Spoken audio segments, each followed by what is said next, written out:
Shalom to everyone. Shalom to everyone. Good day to all our participants from across the country. My name is Dina Waktel, and on behalf of all my colleagues at Canadian Friends of Hebrew University and my co-host Ayala Davis, we want to wish all the mothers out there a happy Mother's Day. Now, today's webinar will discuss the major implications of the COVID-19 on the domestic scene in Israel and on the relationship between Israel and its enemies. Just a quick reminder, our distinguished speaker will speak for about half an hour, and then we'll open it to questions from you, our audience. Please write your questions whenever you want in the Q&A box, but we would love also to hear your voice while asking them. So for that, please click on the digital hand at the bottom of your screen. Now I would like to invite Murray Pally, our immediate past chair of the National Board of Canadian Friends of Hebrew University, to introduce our distinguished chair, our distinguished speaker. Murray, please take it away. Thank you. Thank you, Dina. I hope everyone Zooming today is staying safe and healthy. I too wish all mothers a very happy Mother's Day. Enjoy your family by telephone, Zoom, Skype, FaceTime, Duo, or God forbid you have children at home in person. Today's webinar is another in a fabulous series presented by Canadian Friends. Our guest presenter is Efraim Halevy, who for many of us does not need an introduction. Efraim has played an integral part in the history of Israel in many different capacities, but all involving Ephraim's insightful mind and pragmatic approach, and through time, the wisdom and thoughtfulness of an elder. Efraim was born in England in 1934. His family moved to Israel in 1948 and lived in Jerusalem, where he attended high school and later attended Hebrew University for a degree in law. At one of the universities that honored Efraim with an honorary doctorate, it was stated of Efraim, a highlight of his life is his marriage to Hadassah and the birth of his 2 children and grandchildren. Such events shape your family essence, your root, he notes. Efraim joined the Mossad in 1961 and advanced through its ranks, serving in senior command functions at the Tel Aviv headquarters and abroad. He was involved in establishing ties with intelligence services of countries with which Israel did not have diplomatic relations, including Arab countries. From 1980 to 1985, Efraim led the division responsible for bringing Ethiopian Jews to Israel as part of Operation Moses. From 1990 to 1995, Efraim served as second in command to the Mossad director. During this time, he served as an emissary and negotiator on behalf of Prime Minister Yitzhak Rabin in secret negotiations with King Hussein of Jordan, which eventually led to the signing of the peace agreement between Israel and Jordan in October 1994. In 1995, Efraim retired from the Mossad, and in 1996 was appointed Israel's ambassador to the European Union in Brussels. While serving this function, he was asked by Prime Minister Netanyahu in 1998 to help resolve the crisis with Jordan provoked by the Khaled Mashal affair. Thereafter, Netanyahu asked Efraim to return to Israel to serve as Mossad chief. He served as director of Mossad during the terms of Prime Ministers Netanyahu, Barak, and Sharon until he retired in 2002, only to be appointed by Sharon as head of the National Security Council, a position he held until the mid-2003. In 2002, Efraim was bestowed a special medal by the director of the CIA for his contribution to promoting Israel-US relations. He was also the recipient of the Istiklal First-Class Medal of the Kingdom of Jordan by King Hussein for his contribution to Israel-Jordan relations. In 2003, Efraim became the head of the Sasha Center for Strategic Studies at the Fetterman School of Public Policy and Government at the Hebrew University, a position he held until 2011. In 2005, Efraim received the Chaim Herzog Award for his contribution to Israel's security and foreign relations. In 2006, he published the book, Man in the Shadows, which in a way is his autobiography. The book was translated into 9 languages and deals with a fairly turbulent period of history from 1990 to 2003. One reviewer comments that Efraim Halevy has been situated at the eye of the hurricane over the past 4 decades. We're privileged today to hear from someone who served as a secret envoy of 5 Israeli prime ministers, many international figures such as US presidents, leaders of hostile Arab countries, but has held steadfastly to the belief that the only way to peace is to treat the Palestinians with dignity as equals. Efraim is a contributor to many newspapers and journals such as The Economist, Time, and New Republic, and a frequent guest on current event programs on BBC, Al Jazeera, and CNN, and others. In today's presentation, Efraim's intention is to dwell on the major effects of the coronavirus crisis on Israel's domestic scene and on relations between Israel and its enemies. Thank you all for indulging me in introducing someone who actually needs no introduction. I'm privileged to sit on the executive committee of the board of directors, governors at Hebrew University with Efraim, and I've had the pleasure of attending many of his presentations and lectures. Please welcome former Ambassador, Mossad Director, Head of the Sasha Center, Efraim Halevy. Thank you. Stay safe and healthy.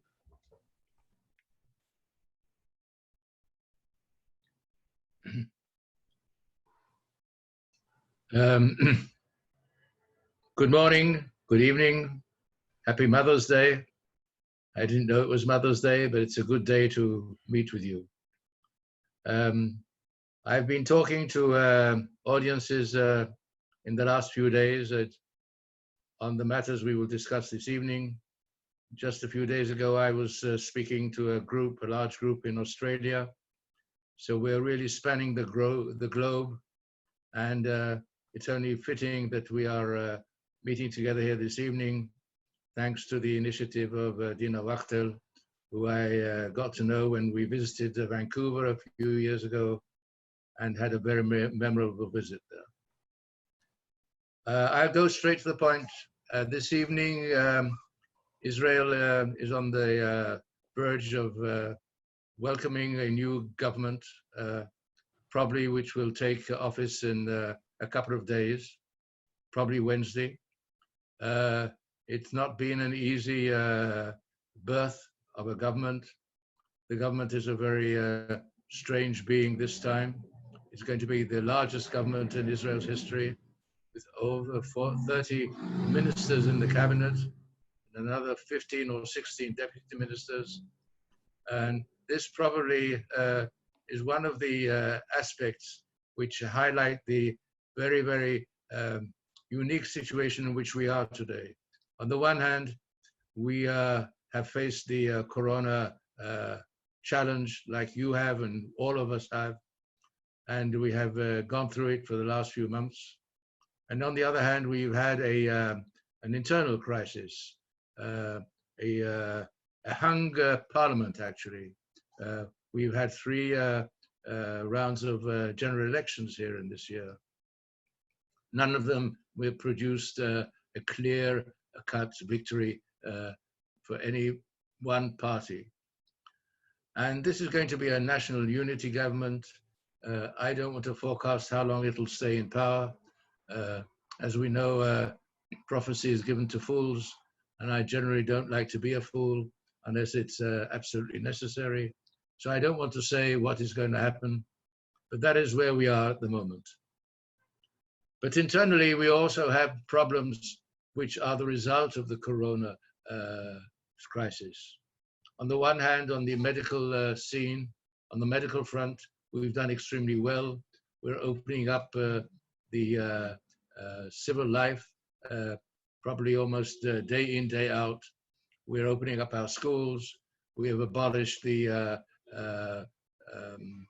rules and regulations concerning freedom of moving around in our areas where we live. It's now possible to travel throughout the country. And we have other easings of the kind of quarantine which all of us have experienced over the last few weeks.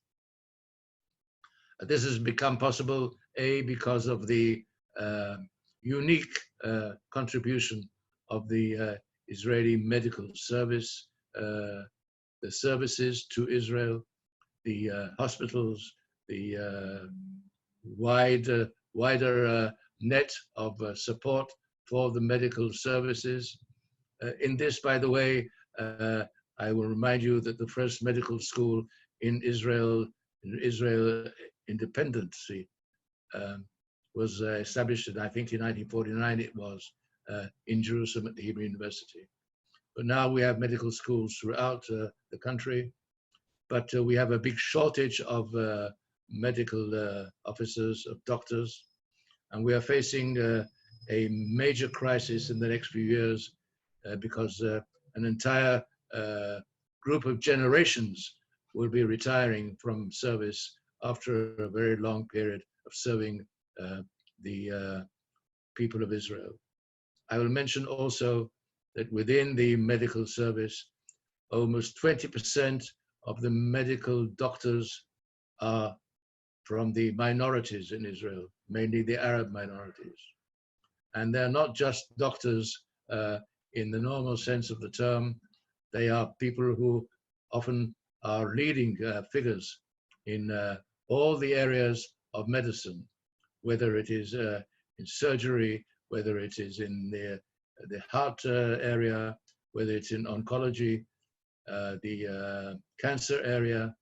In every area, there are Arab doctors who are very prominent in all the hospitals in Israel.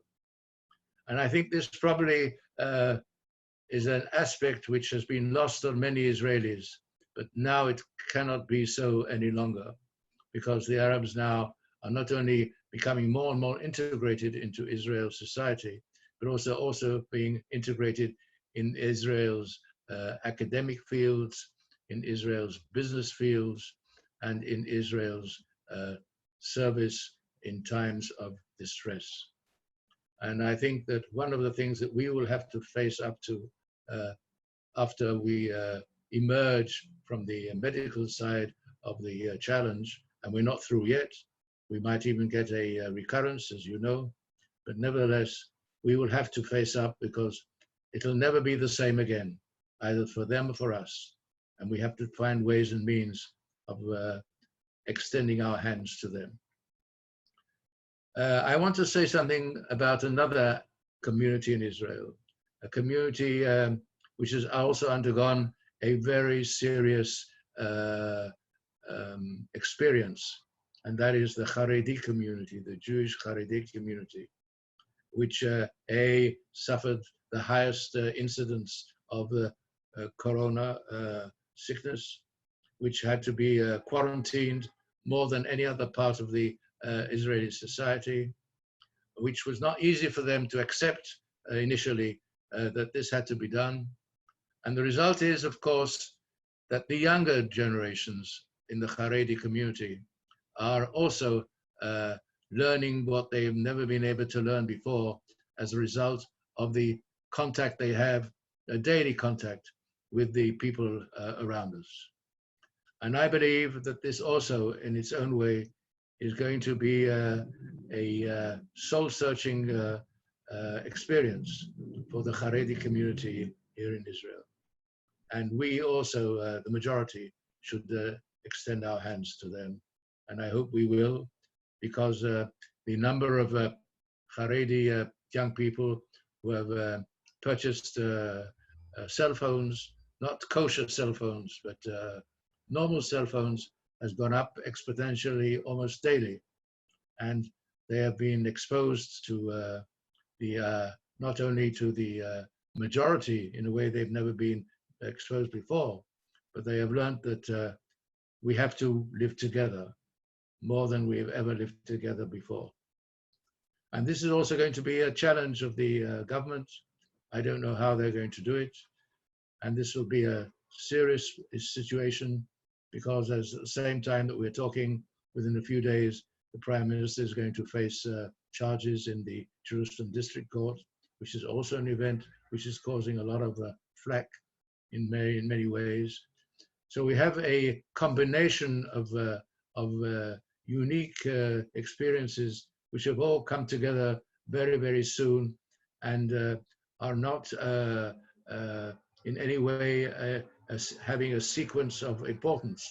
All of these aspects are of major importance to the future of the State of Israel.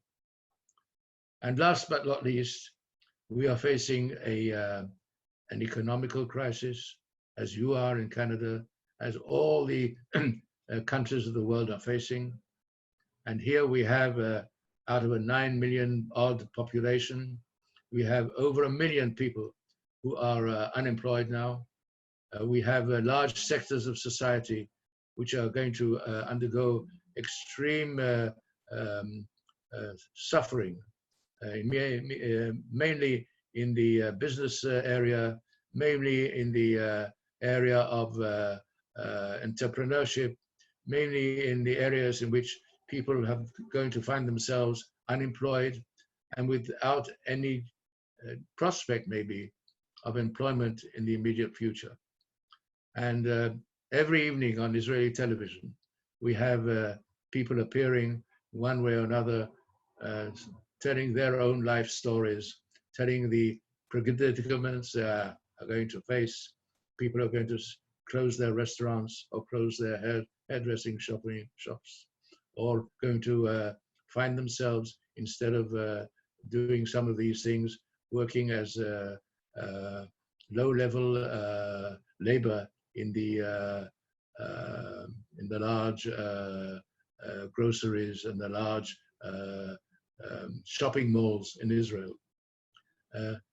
So this is also a major challenge to everybody here, and the economic challenge is going to be something which every one of us in his own way will have to be aware of and to take care of. I'm saying this because I'm sure that in Canada too there are similar problems, but for us it's a problem of a small country, much smaller than Canada, with lesser prospects. I want to say something about the problems around us.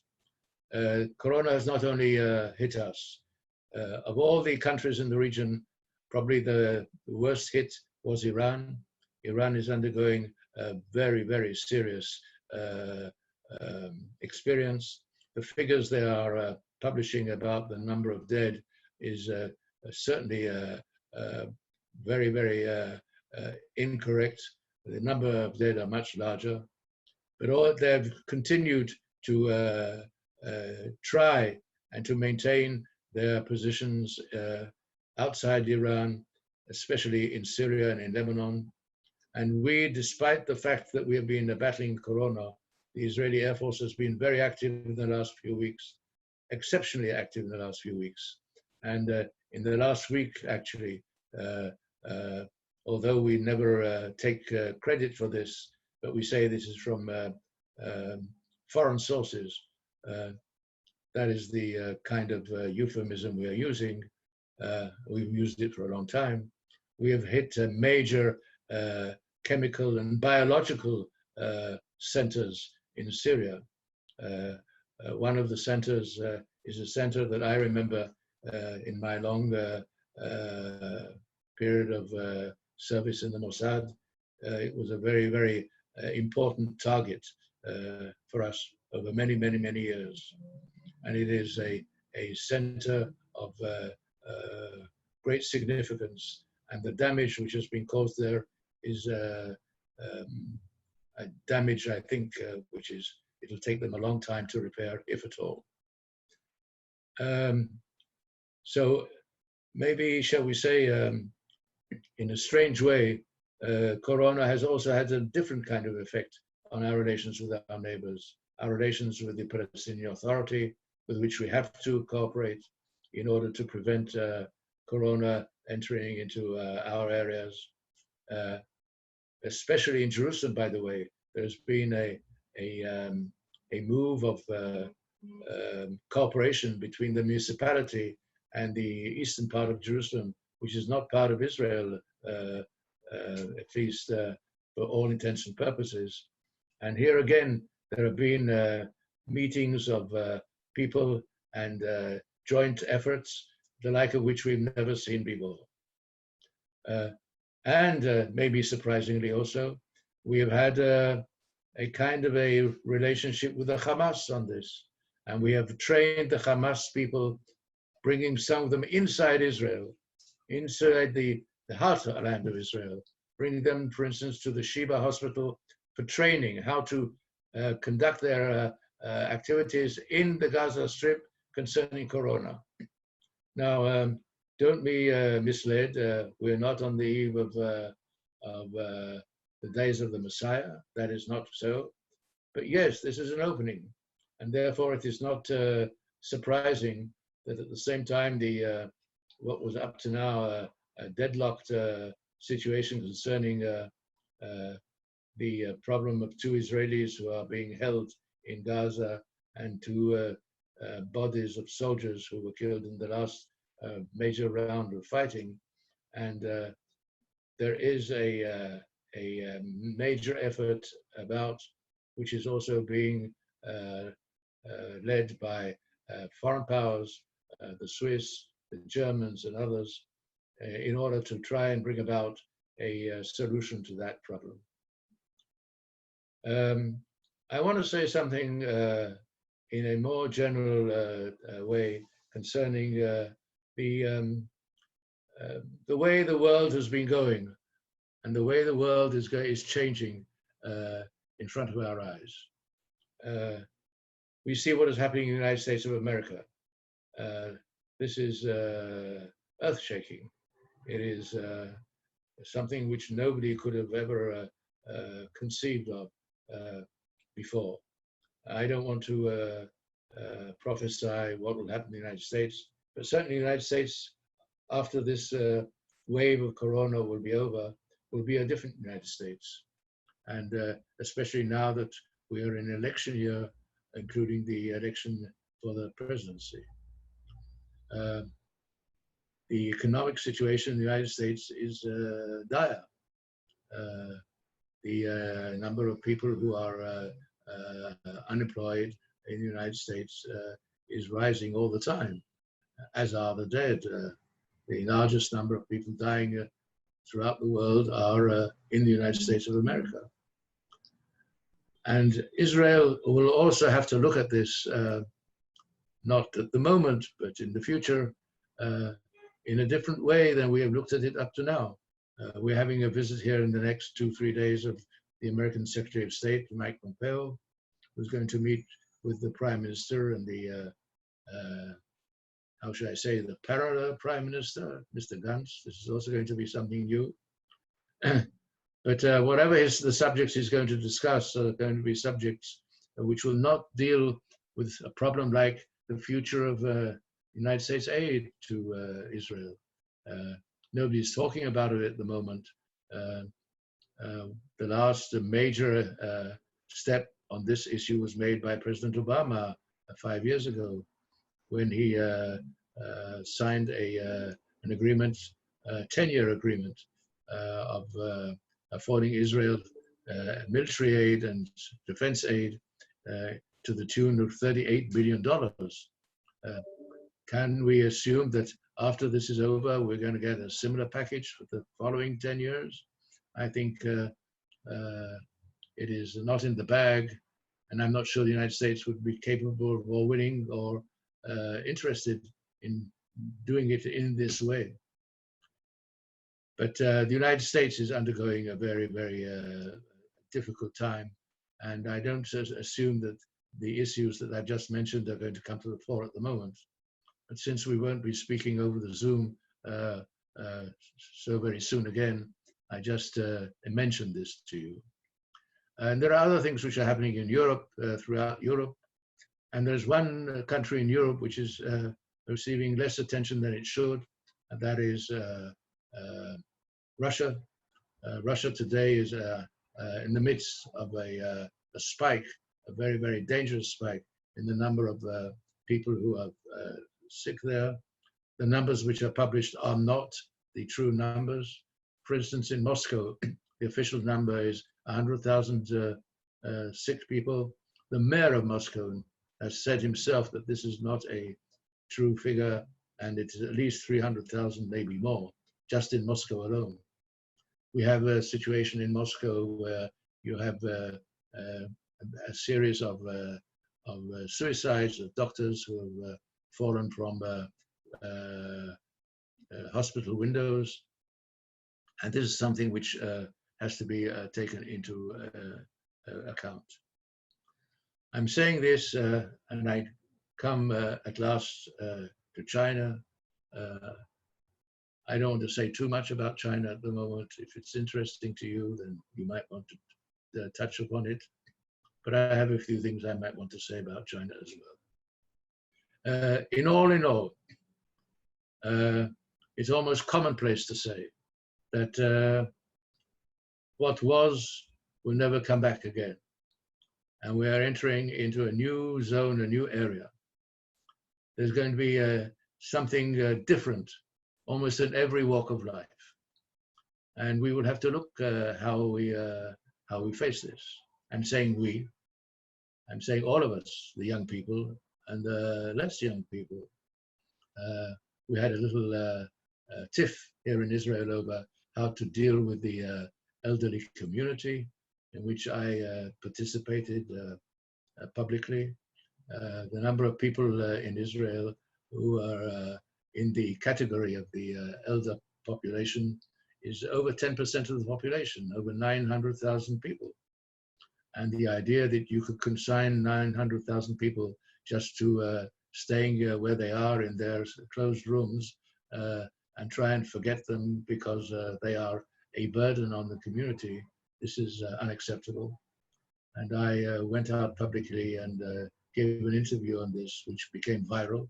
And I also, as a result of this, was brought to the television studios and said what I had to say about that, and had to encounter a very hostile reception at the television studios because I was standing up for the elderly in this country. But we have no intention of going away very soon. We have plans for the future, each one of us. And Israel has a life expectancy which is the 12th highest in the world.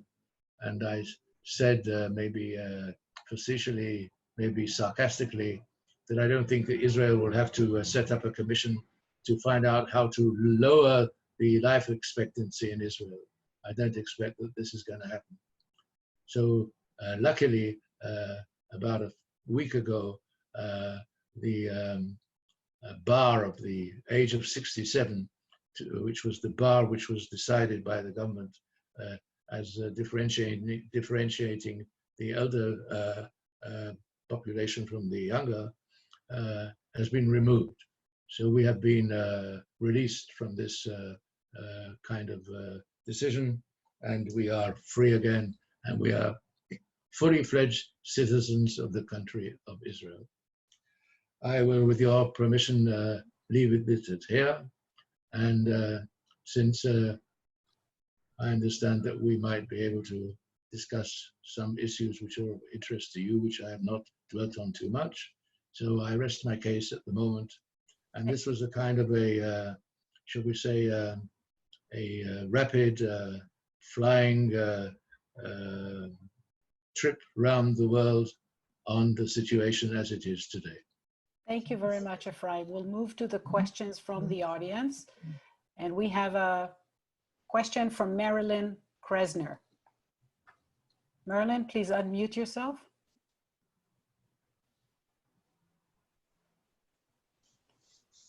Marilyn, would you like to ask your question? Okay, so I don't, Marilyn did not write her question in the Q&A box, so I cannot read it for her. We will move on to Dan Kalinsky. Dan, would you like to unmute yourself? Hello, good evening. I've got a question regarding some of the political scenarios emerging from the post-COVID crisis. Are we looking at a further demise of Pax Americana and a potential repeat of the 1930s with unbridled competition for power between the key actors?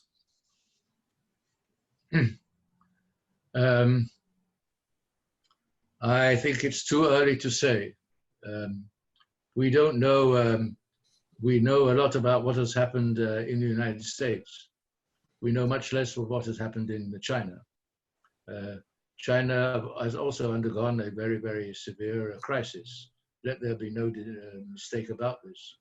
And the Chinese economy has contracted, and China is at the receiving end of an international volley of anger about what is perceived, rightly or wrongly.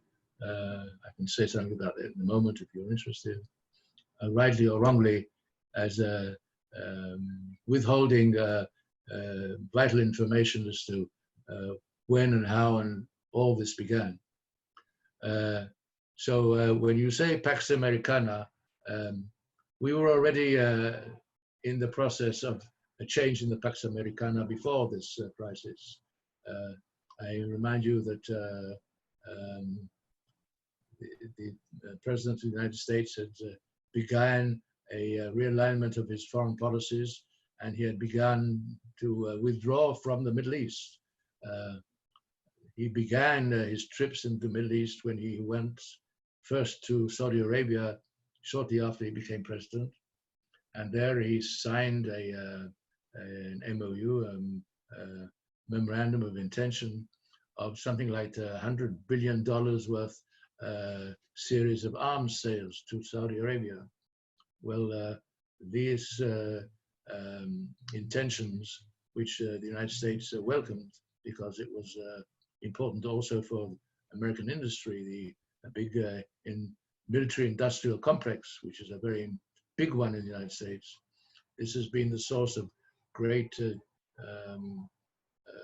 disappointment, shall we put it that way, in the United States, because the Saudis have most of the various contracts have not been actually signed and are not in the process of being honored.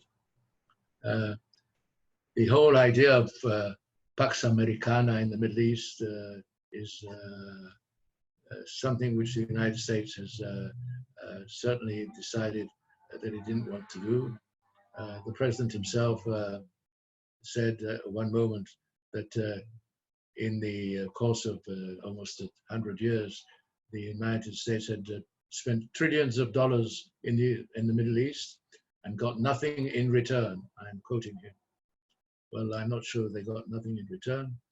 They certainly got a lot in return from Israel as a result of this. And in the Cold War and the confrontation between Russia and the United States in the Middle East, before he came to the scene, Israel played a very important role in key dates on that during that period of time of changing the way the United States was perceived in the Middle East. So I don't think we can now say something definitely about this. I'll probably be saying that word about other things you'll be raising. One of the things which is so unique at the moment is that we're still at the beginning of the whole story, and we must expect changes as we go along throughout the coming months. This is going to influence the Middle East, of course. It's going to influence the Iranian capabilities. It's going to influence whether Russia will be able to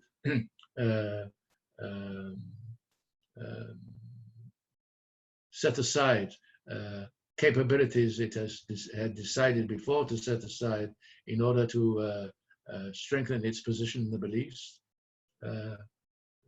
Russia is also going through a very difficult time. The elections, which were going to be held shortly, and the change of the constitution, which was going to precede them, which would have prolonged the possibility of the president serving until the year 2036. This whole package has been shelved for the moment. And the question of how Russia will emerge from this and how the president of Russia will emerge from this is a matter of conjecture at the moment. it's unknown and we don't know. Thank you. We have a question from Ronnie Grimberg. Ronnie Grimberg. Please unmute yourself.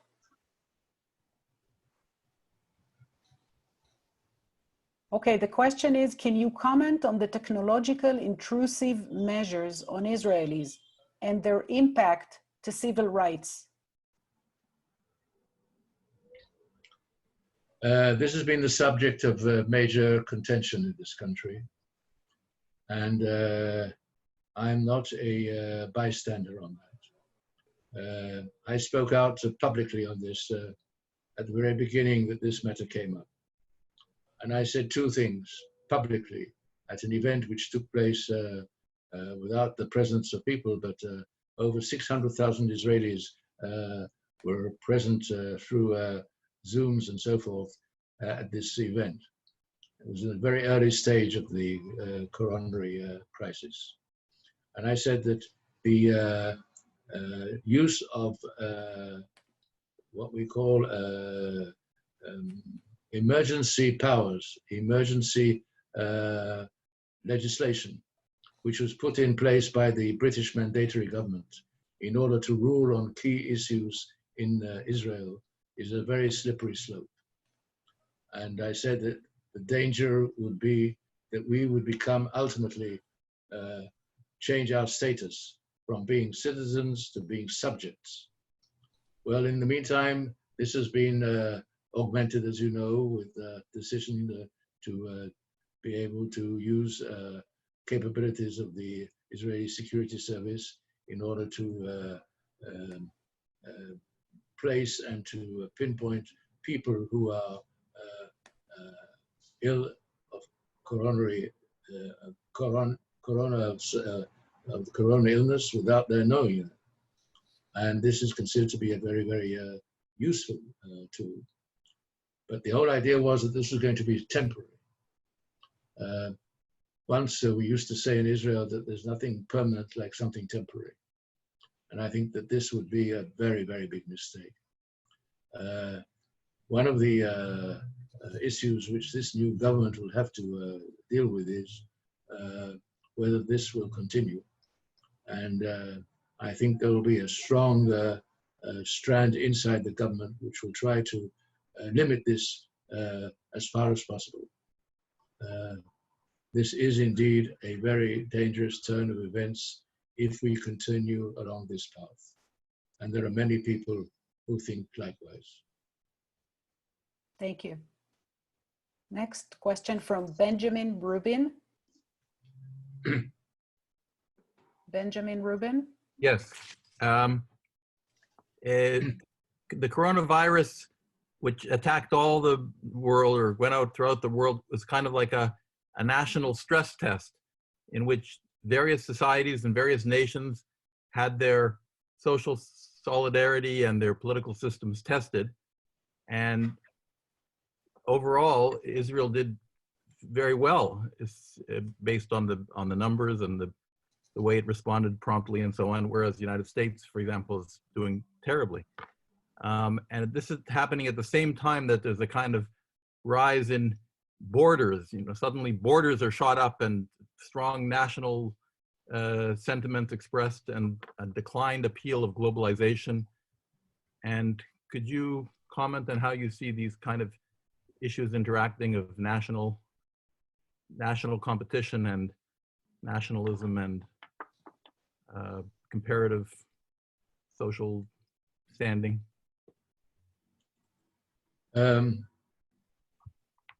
I don't want to be pessimistic. I think that the world has gone too far along the lines of what was once called the global village to go back to the Middle Ages. I think this is not a possibility. But I do think that a lot of people in various countries will have to rethink some of the things they are believed to be essential to them in terms of national identity. If you remember, one of the last things that happened before the corona crisis broke out was the secession of Britain from the European Union. I think people have forgotten this. Maybe people think this was about 50 years ago, because so much has happened since. But certainly in retrospect, this was a big mistake for Britain, and certainly it was a big mistake for the European Union not to come forward and find the ways and means of preventing this happening. I think that the idea of a global village in the economy is something which cannot be simply thrown to the wind. I think the world will not be able to sustain a situation in which we go back to the Monroe Doctrine in the United States and other ideas of a similar nature. And my belief is that ultimately people will come forward and will see to it that international cooperation will be resumed. But it will take time.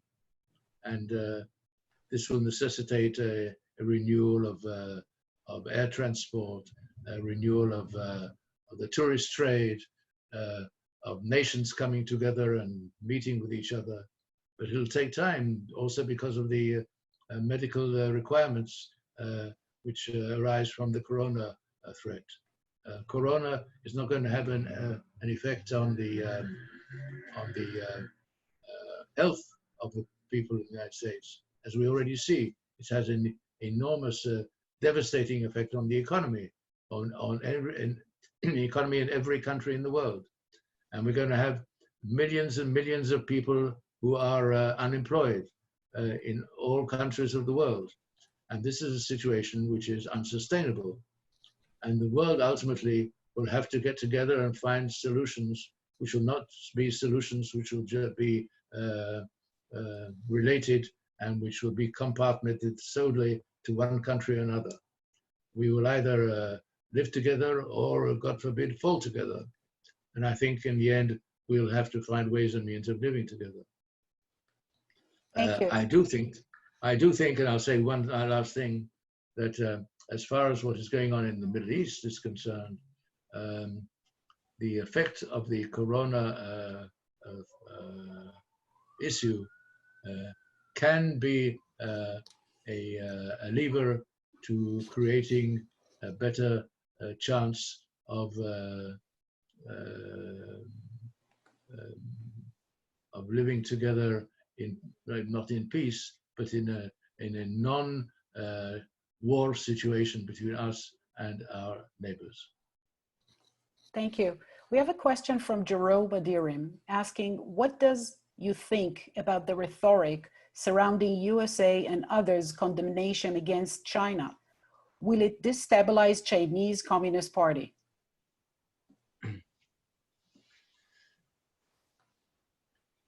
I think the Chinese obviously feel that they are being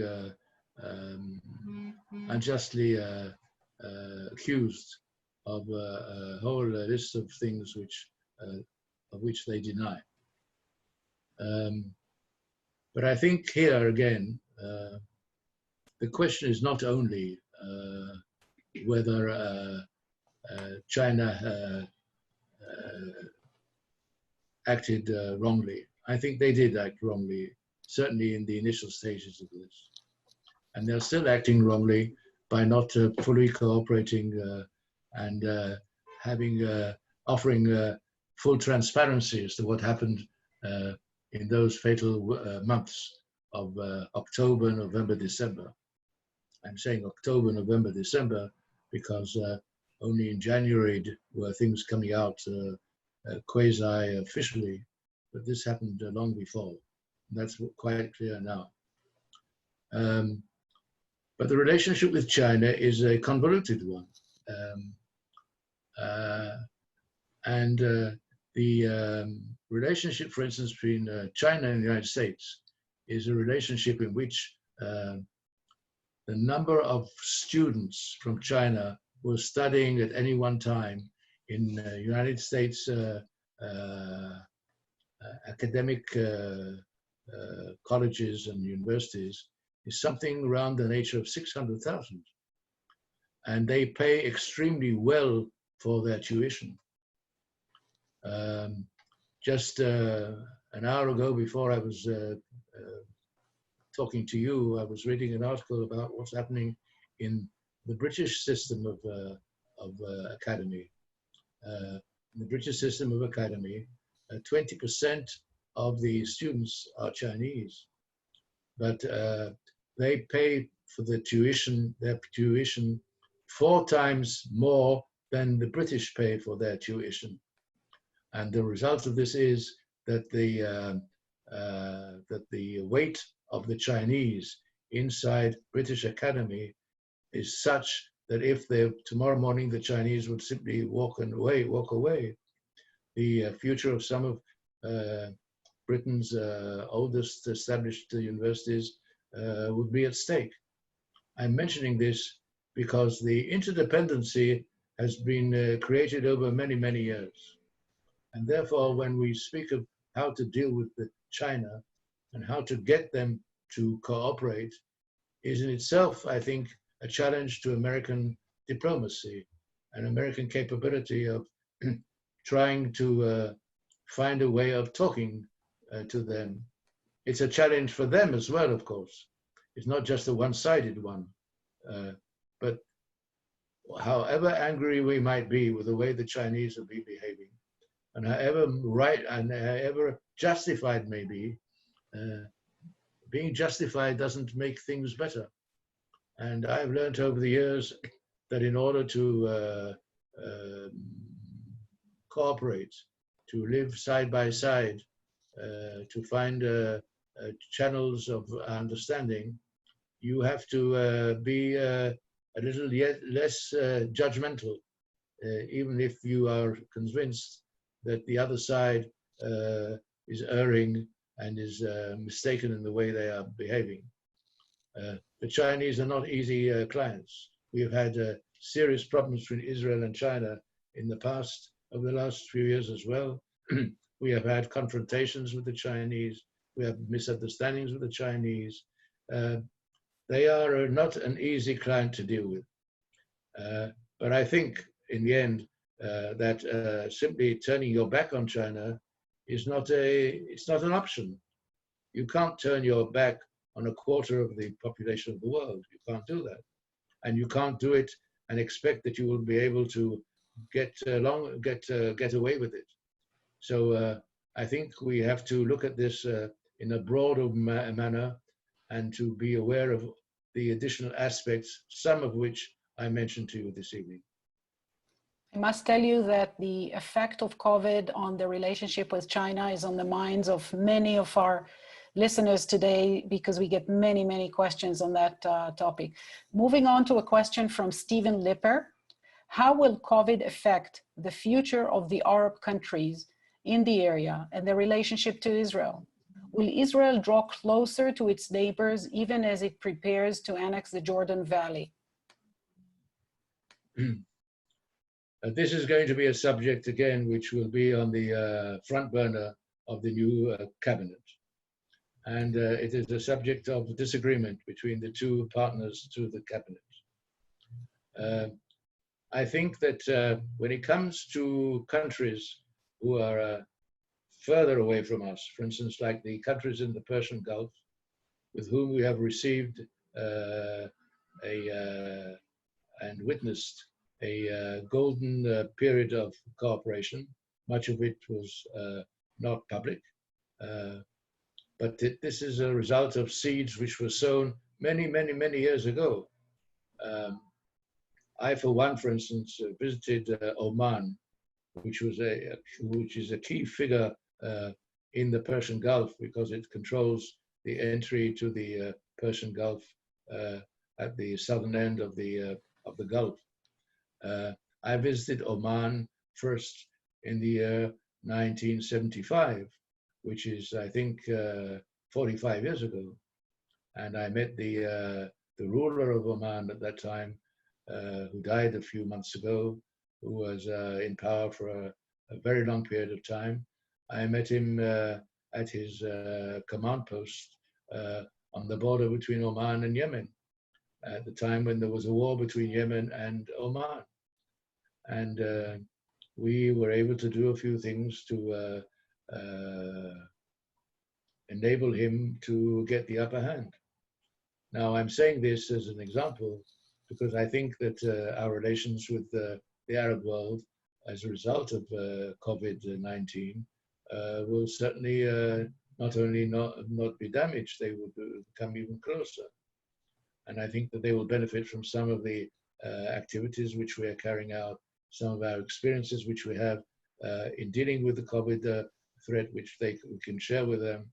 And generally speaking, they have understood by now that we are not the devil in the basin, and therefore we should be treated differently. And there has been a change, as you probably know, in relations with Israel and Saudi Arabia, not like the relations we have with Oman, but yes, an improvement. I myself, together with my wife, with Hadassah, we were about to travel to Doha, the capital of Qatar, the beginning of March this year, to attend an international conference. And we were going to be there as the guests of the Qatari government. And a group of Israelis, numbering more than 10, were going to attend that conference. So I'm saying this, and I think that this is one aspect which, if we deal with it properly, will be able to bring about better relations. When it comes to the Palestinians, this is a very thorny question. And I, for one, don't believe that an act of how should I say, of legalizing the status of all the status of all the Israeli settlements in the West Bank, and and more or less taking over the sovereignty of those areas. I don't think this is going to be a very wise thing to do.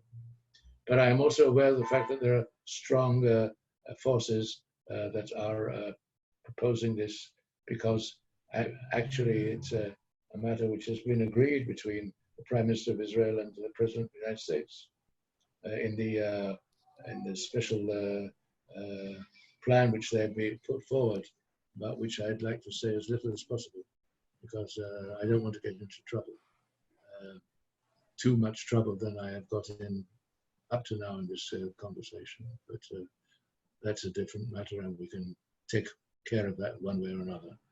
But I think that what we have to understand is that if we want to find ways of gradually creating common ground between us and the Palestinians, is not only a question of what concessions they will make, but also concessions that we will make.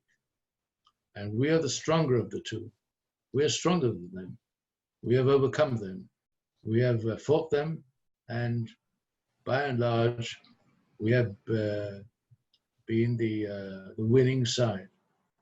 In situations like this, if you want to get peace, the winner has to extend the hand to the loser and not the other way around. This was learnt in the lessons of World War I and World War II. After World War I, the world not only didn't extend its hand to the loser, but it slapped on enormous financial reparations and other restrictions on Germany. And one thing led to another, and we had a Second World War. And after the Second World War was over, and after Germany was ultimately destroyed as a military power, the world, the United States and Russia to some extent, extended a hand to Germany. More the United States than Germany. And ultimately, Germany was able to get reunification.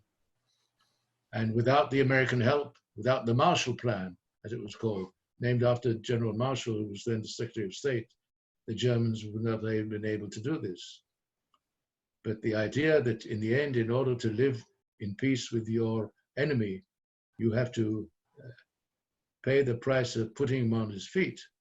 This is something I think which we would do well to learn, although I'm not sure this is the right time to say this. Thank you. We have a question from Saul Isaro. One of the problems in this crisis is the lack of clarity around this virus, its origins, its biology, etc. All has created confusion and seemingly contradictory governmental policies. Israel, in great part via the Mossad, has been the world leader in information gathering.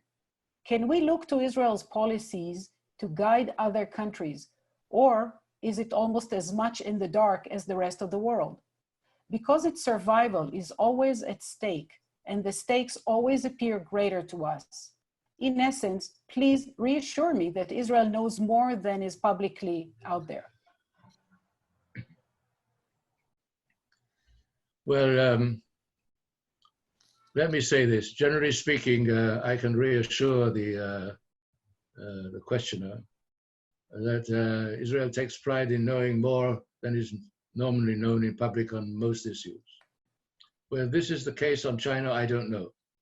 I'm no longer part of the Israeli intelligence establishment, and I'm not given briefs on the situation. I left office almost 18 years ago, and since then I've done other things. But what I will say is this: I think that the problem with China and what happened with China is twofold. One is what actually happened, and B, how the Chinese have tried to keep information about this from the world because of the embarrassment involved. And I think, therefore, again, that what actually happened is still to be established. We can't say what happened unless you're on the spot and you see what happened. And you can't get on the spot and see what happened without having the cooperation of your hosts. And this is not the situation the way it is at the moment.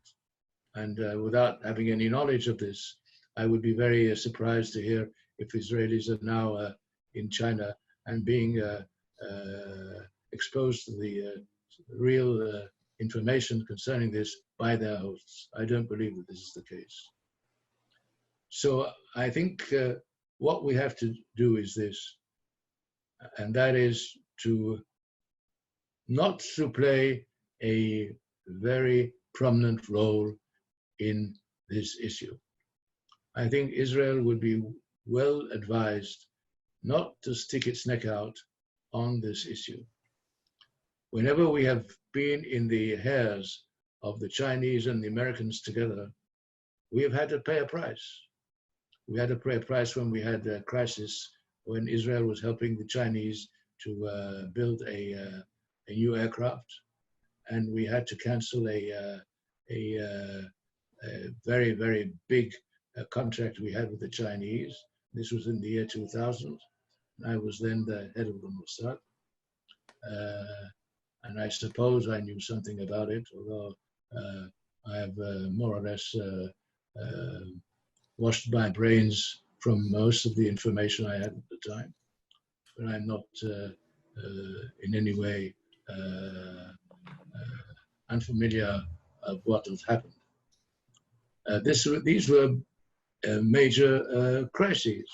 We had a crisis with China when we were against allowing the Chinese banking system to be used by terrorist groups in order to push funds to terrorist groups when it was necessary. And the Chinese objected very strongly to the way we were operating and the way we were putting China in the accuser's dock.